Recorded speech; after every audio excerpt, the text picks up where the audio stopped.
Good morning. You're listening to Central Wisconsin's 24-hour information station, AM 1320 WFHR. It's time now for the Morning Magazine, brought to you by Comfort Air Heating, Cooling, Plumbing. Now, with the Morning Magazine, here's Carl Hilke. Thank you, Jerry, and good morning, everyone, and welcome to today's show on AM 1320 and also streaming live on the web at WFHR.com, and we also welcome our friends from Wisconsin Rapids Community Media. Travis is here digitally recording us in high definition for viewing on their website or on your cable system. Why? Because it's time for our monthly visit with Wood County Board Chairman Lance Pliml. Good morning, Lance. Good morning, Carl. I was just listening to that weather forecast, and for those of you who are out driving around, it is 90%ing all over me as I was driving over. Had the windshield wipers on. I know, and put on your headlamp. A lot of people don't realize your lights too. It's pretty foggy out there. Yeah, you need, and there is that new state law now. When visibilities are limited, you better have your headlights on. Well, your budget times for everybody, so let's get right into it with Wood County's budget. You had to make some tough decisions recently, and one of the most controversial ones involved the closing of residential. The CBRF on Airport Avenue. That's right. There you go. We got the acronym right. Yeah. So, you know, we talk about this all the time. There are very easy decisions to make. You know, there's a hole in the road, we fill it with some crack filler or some asphalt. Those are pretty simple. And then there's those tough ones. And we deal with those services which are mandated, those which are not, and then how do we get the most bang for the buck for the taxpayer. This is one that's tough because it's something that our drug court uses as a facility oftentimes as part of that treatment program. I guess what I want to emphasize is the treatment is not going away at all. The only thing we're losing is that particular housing unit, and we're looking for alternatives to that. And you know, a number of opportunities may arise. You know, and one of those might possibly be some of the space that we have available at Edgewater Haven. That's one of the things we're exploring. But our director of human services came to us and said that, you know, this is something that we can do. We can still provide the treatment, and I tend to go with their advice. And then when we're facing a $4 or $5 million budget shortfall, you start cutting those things that are not mandated. When you get down to the real nitty-gritty at the end of the day, every one of those is gut-wrenching, you know, hand-twisting kind of decisions. But that's going to be a tough one. So what we're looking for right now is, you know, the possibility of having some private partnerships there to, you know, possibly be able to operate that facility. And if not, we will locate those people who are there to another facility. At the same time, we will always provide the treatment. Okay. So that was a tough one. Okay, but so just so I understand this, it's not closed yet, or January 1. January 1. But you could keep it open, or you know, one of the opportunities out there, if there was private funding that came in, individuals, a foundation, somewhere else, you know, one of the things I guess from my perspective is if we had funding to be able to buy time to come with alternative housing that close, that would probably be the ideal situation. In the meantime, we're quickly exploring those opportunities, and I don't want anybody to construe this as any of this is a done deal. From this perspective, you know, we do have space at Edgewater. That's a possibility. We probably have some space up at the Northwood County Annex, what was formerly known as Norwood, that might be able to handle some of that housing. There are some private entities in town that handle people in the same situation with varying levels of oversight. So as the Human Services Committee is dealing with this, as well as the director of that department, we are looking at alternatives. Okay. What will happen if this building goes? Are you going to sell it? Is the plan to sell this building, or? Well, I think it was a residential home. Yeah, for a long time. There is no plan in place right at this time. But if that was not occupied, and we weren't spending the $250,000 it takes to run it on an annual basis, I would guess at that point we probably would sell the property. But I think that's getting, you know, the cart a little bit ahead of the horse at this point in time, because that decision has not been made Okay, yet. so there's still it's a very fluid situation. It's a very fluid situation, and we certainly have heard, you know, input from the community, not just on that program, on all of them. You know, you've heard me say this before. Those are tough decisions. You know, do you give money to the wounded warrior, the veteran? Mm-hmm. Do you give it to the mentally or physically challenged child? Excuse me, or in this case, to the CBRF. You know, those are tough decisions. Those are for folks that don't know the acronym. Now you got me. Community-based residential facility. There we go. I drew a blank there for a second, but those are the tough ones. And just transitioning, this was an extremely tough budget year, the toughest we've ever had, and that's for a variety of reasons. Number one, we continually have more mandated programs that we have to provide.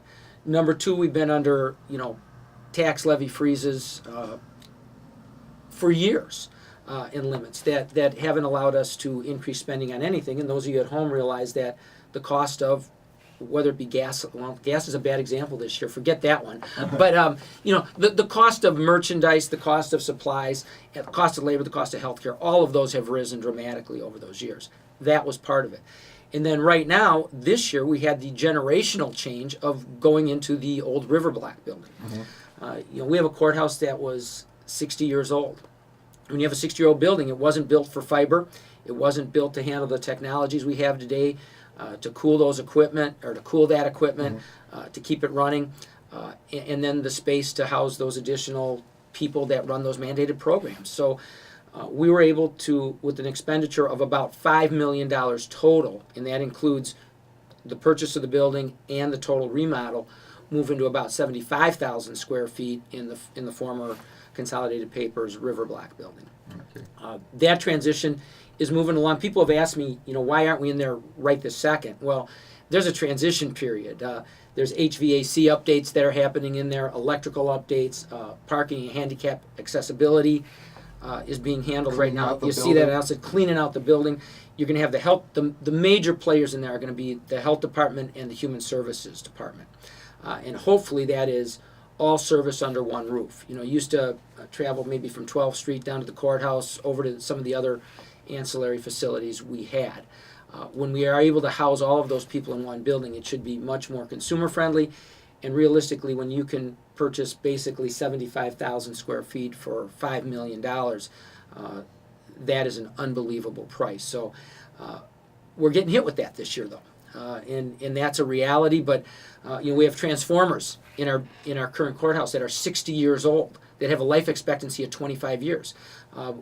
We've milked that as far as it can go. Some of those things just need to be replaced, need to be done. There comes a time where you have to bite the bullet, and that fits with our philosophy is money is best left in the taxpayer's pocket until such time as it's needed. This is one of those years where it was needed, and in the following years you will not see that level of borrowing again, because you cannot borrow your way out of trouble or out of debt. Okay. So I wanted to get into what the tax rate and what people are going to be paying, but when's that move going to be completed into the River Block? Well, there will be a period of time when we start moving in there, but I'm hoping by about April 1st we can have most of that completed. There's a process in government that takes time to get bids out, to do things that are government required.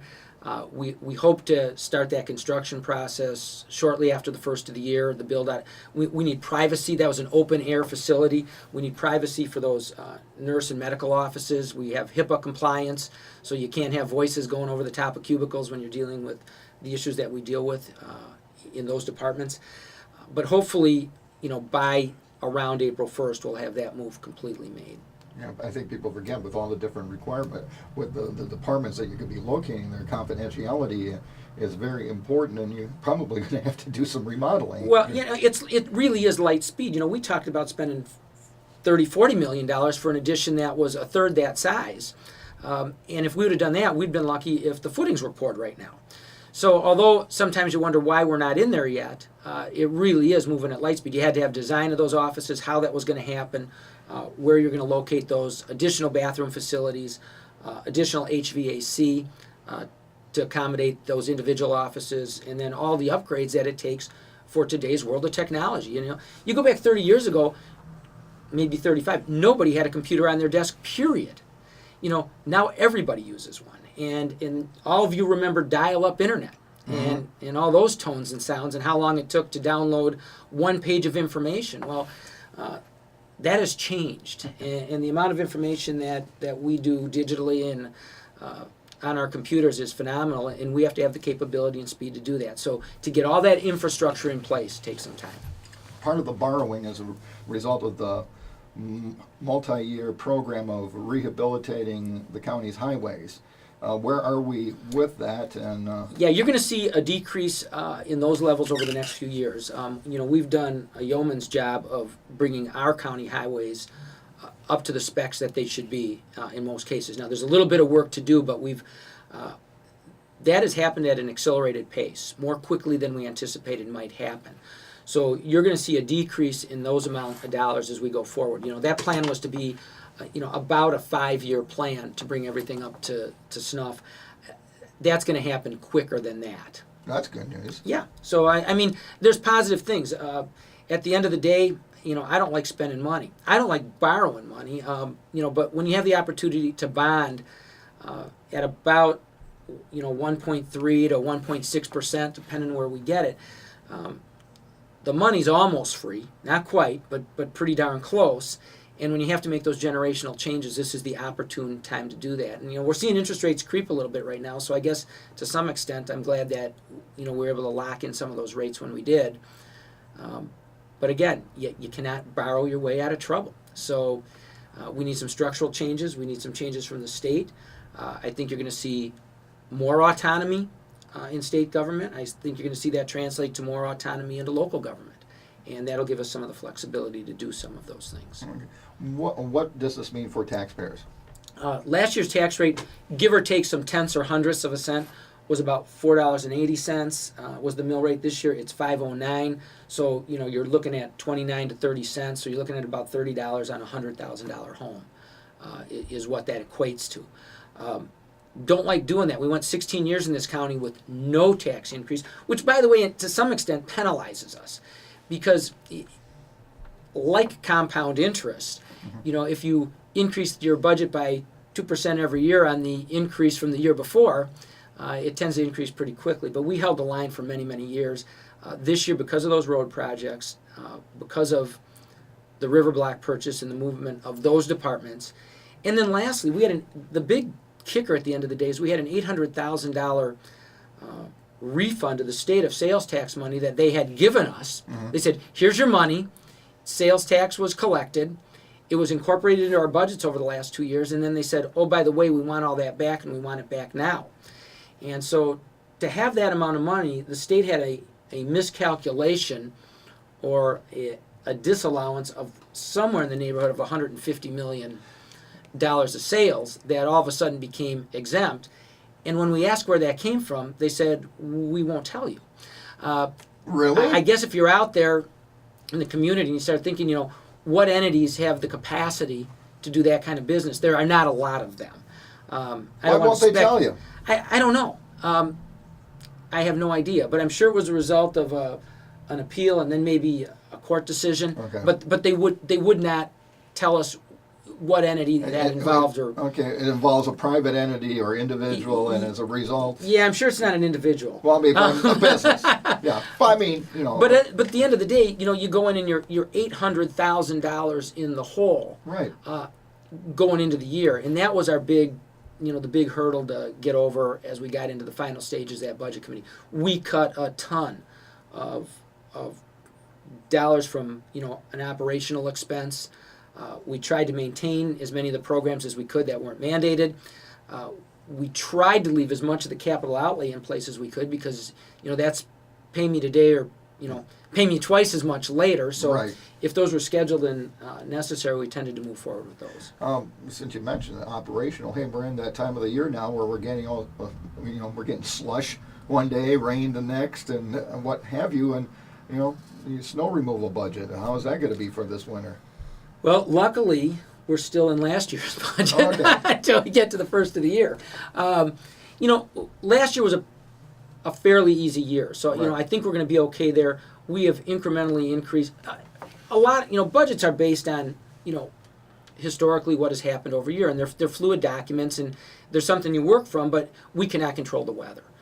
There's some things we can control, but that isn't one of them. And we had huge overruns years ago in that highway budget due to salt, sand, and some of those overtime hours there. We've gotten much more realistic in that budgeting process over the years. So I think we're okay there unless we have an extraordinary winter. And you never know. Yeah, there's just some of those things I just can't get your arms around. You know, somebody asked me, what are the healthcare costs going to be for the county next year? And I said, if you can tell me how many people will have a heart attack or be diagnosed with cancer, you know, or some other serious disease, I could tell you. But you know, some years are better than other years in that respect, and you know, you can't get real close. 2 + 2 is 4 in accounting, but there's always the outlier there that makes it difficult to project exactly. You mentioned autonomy, and local officials, everyone I talk about, are getting increasingly frustrated with unfunded mandates from the state. It's a problem that's been going on forever, and it doesn't seem to be going away. In fact, it's getting worse, and then there's restrictions on what they can do, and there's no differentiate. They don't differ between rural Wisconsin and your urban areas. We get lumped in with everything, and the result is rural areas sometimes get screwed, for lack of a better term. What's your whole thought about that? How would you like to see the relationship change? That was, in fact, a topic of the recent Wisconsin Taxpayers Alliance report. How would you like to see that change? Well, you know, we do get hammered in the rural areas to some extent, and some of it's a mindset. You know, for those of you who travel the state fairly often, if you drive down to there is two different worlds. If you leave central Wisconsin... Lee Dreyfus used to say that when he was governor. Yeah, you know, if you happen to have on, you know, let's say conservative talk radio, you know, one end of the spectrum, and you're driving to Madison, and you get about halfway, and you lose those stations, and you tune into the Madison station, which is the opposite other side, you know, they call it progressive radio, you would not believe you live in the same country, let alone the same state.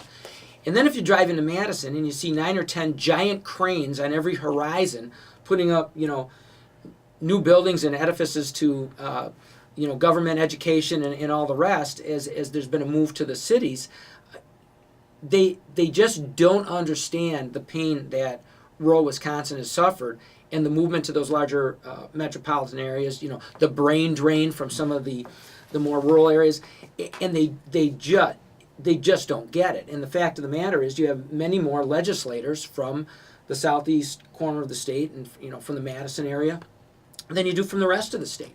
So money tends to go that direction. It tends to stay there. Social programs have grown exponentially. I mean, we literally have a program for everything. And I think it's time that they sit down and they look at every single entitlement program, and you reevaluate them, and you get down to what is the core business of government.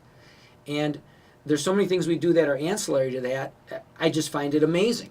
You know, if you learn to probably work the system, there are a lot of avenues for people to garner dollars that probably shouldn't be getting them. And you know, that's a hardline view, but it's true. And I think the recent, I don't care what side of the political aisle you sit on, the recent election probably told you that the average, you know, Joe citizen out there wants it.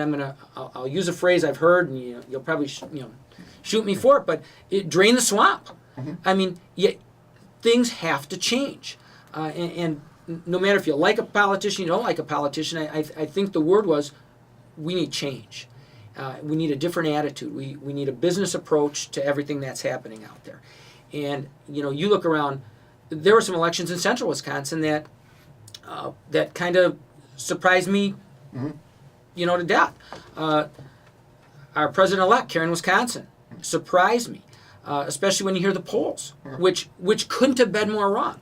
And yet I had people, you know, even my wife said to me one day, she goes, you know, I hear about, you know, where the female voter's going and where the educator voter's going. And she goes, and I don't hear that, you know, when I'm at work or when I just hear people talking in the hall.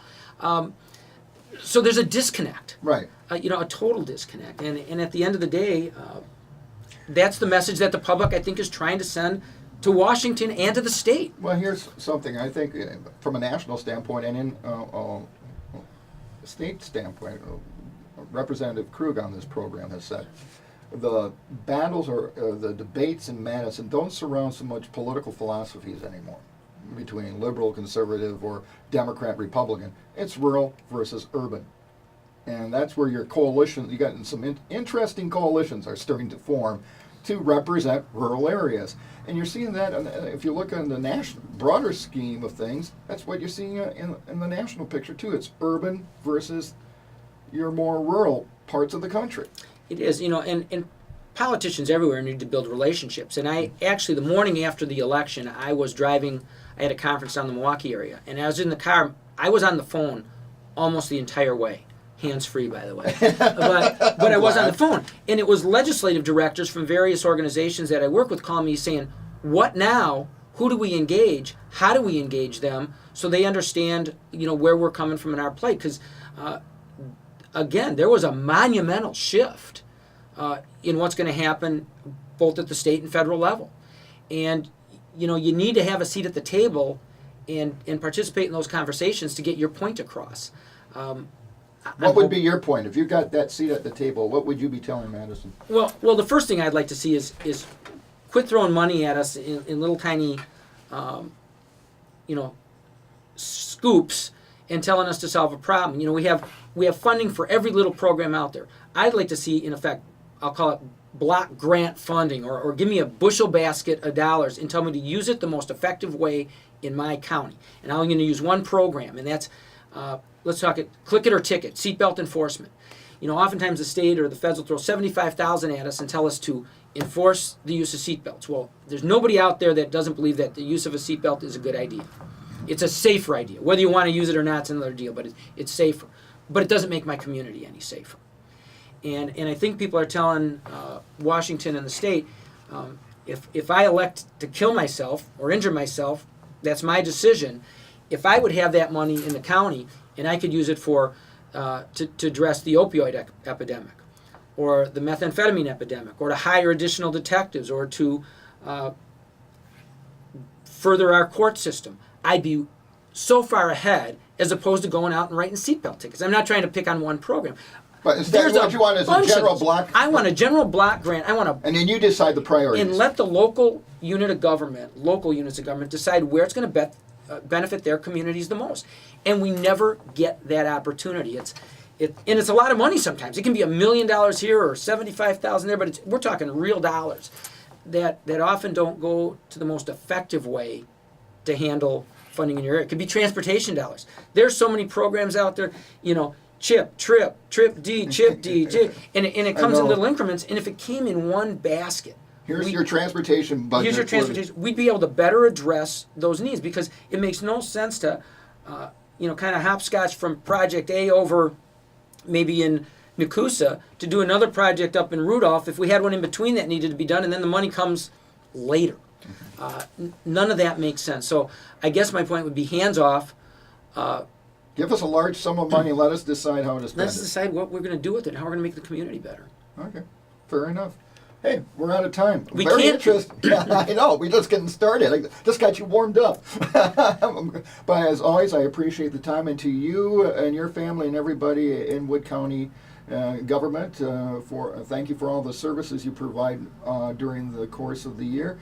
And very happy Thanksgiving to everybody in Wood County government. The same to everybody out there who's listening, and have safe travels over the holiday, especially the next day or two here, which is pretty sloppy. Yeah, that's a good way of putting it. Okay, Lance, happy Thanksgiving, sir. Thank you, Carl. And that's Lance Pliml, Wood County Board Chairman, and that's part one of today's edition of the Morning Magazine here on AM 1320 and streaming live at WFHR.com. We also welcome our friends from Wisconsin Rapids Community Media, and you can view a video of this on their website or also on your local cable system. And that's going to do it for part one of today's show. The Morning Magazine, as always, is brought to you by Comfort Air.